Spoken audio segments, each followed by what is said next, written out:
Qadar, maka kata orang yang bertanya sodaka, ketika Rasulullah menjawab engkau benar. Iman itu iman kepada Allah, iman kepada malaikat, iman kepada kitab, iman kepada Rasul, iman kepada hari akhir, dan iman kepada qadar. Termasuk pertemuan hari ini adalah ketentuan Allah yang sudah ditentukan di Lauh Mahfuz. Terkait dengan qadar khairihi wa syarrihi, baik ataupun buruk, maka ada qadar yang bisa kita rubah diantaranya dengan doa dan ikhtiar yang kita lakukan. Jamaah yang dirahmati oleh Allah Subhanahu wa taala, orang yang berpakaian putih bertanya lagi, mal ihsan, apa itu ihsan? Ini kaitan dengan kita merasa selalu diawasi apa yang kita lakukan. Al-ihsan itu adalah engkau beribadah kepada Allah seakan-akan engkau melihat Allah. Jika engkau tidak bisa melihat Allah, kata Rasulullah, maka seakan-akan Allah melihat kita.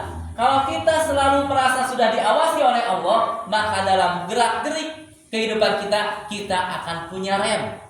Tidak akan sembarangan ketika kita sudah merasa diawasi oleh Allah. Termasuk pertanyaan yang disampaikan oleh orang tersebut ketika berbicara ihsan, sodakta, engkau benar, masa'an, kapan terjadinya kiamat? Sampai ditanya kapan terjadinya. Kata Rasulullah, orang yang bertanya lebih tahu daripada yang ditanya. Ciri-cirinya saja, banyak ciri-ciri di antara kiamat. Jamaah yang dirahmati oleh Allah Subhanahu wa taala, perintah muhasabah sebelum dihisab. Ini dari Umar bin Khattab. Hisablah kalian, hasibu anfusakum qabla an tuhasabu. Hisablah kalian sebelum kalian dihisab, dan timbanglah amal kalian sebelum ditimbang. Maknanya, muhasabah di dunia akan memudahkan hisab di akhirat. Ketika kita banyak muhasabah, introspeksi diri, maka insya Allah nanti kita di akhirat dimudahkan oleh Allah dalam hisabnya. Amin ya Allah ya Rabbal alamin.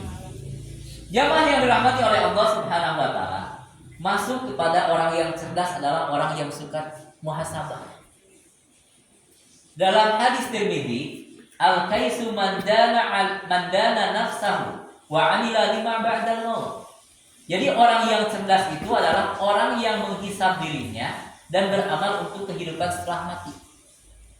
Jadi selalu menghisab dirinya dan mempersiapkan diri untuk bekal kehidupan setelah mati. Karena setelah mati kita tidak bisa lagi beribadah. Semua amal ibadah kita akan dipertanggungjawabkan.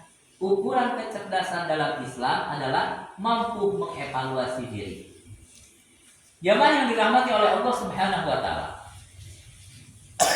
ini yang harus kita kuatkan. Setiap amal kita akan dipertanggungjawabkan. Ini hadis sahih juga dalam hadis Tirmidzi nomor 2417.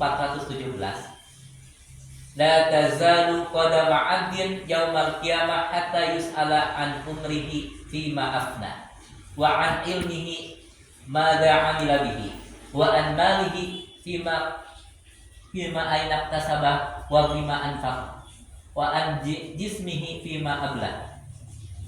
Tidak akan bergeser kedua kaki seorang hamba pada hari kiamat sampai dia ditanya tentang 4 perkara. Tidak akan bergeser kaki kita sehingga akan ditanya 4 perkara. Yang pertama, umurnya untuk apa dia habiskan. Yang kedua, ilmunya untuk apa dia amalkan. Yang ketiga, hartanya dari mana ia peroleh dan kemana ia belanjakan. Yang keempat, tubuhnya untuk apa dia gunakan. Maka mari kita muhasabah. Umur yang Allah berikan sampai saat ini digunakan untuk apa saja. Kalaupun kita hitungannya sudah 40 tahun, selama 40 tahun itu Ramadan yang menurut kita sudah optimal berapa tahun? Jujur masih jauh dari yang diharapkan. Tapi kita berupaya roja kepada Allah atas apa yang kita lakukan sampai hari ini. Itulah usaha yang kita lakukan. Terkait dengan umur ini, Rasulullah menyampaikan Sebaik-baiknya manusia adalah orang yang usianya panjang dan baik amalnya. Khairun nas man tala umruhu wa hasuna amaluhu. Wa syarrun nas, dan sejelek-jeleknya manusia. Nih, lawan baik jelek.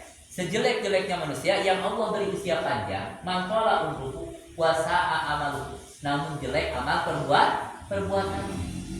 Maka umur yang Allah berikan mari kita optimalkan dalam ketaatan kepada Allah. Termasuk ilmu sedikit-sedikit kita amalkan. Harta yang kita dapatkan itu diperolehnya dengan seperti apa, dibelanjakannya di jalan seperti apa, di jalan Allah atau tidak. Ketika mendapatkan rezeki yang Allah berikan, ada hak yang tentunya harus diberikan kepada asnafnya. Di antaranya ada fakir, miskin, ya, yatim dan sebagainya.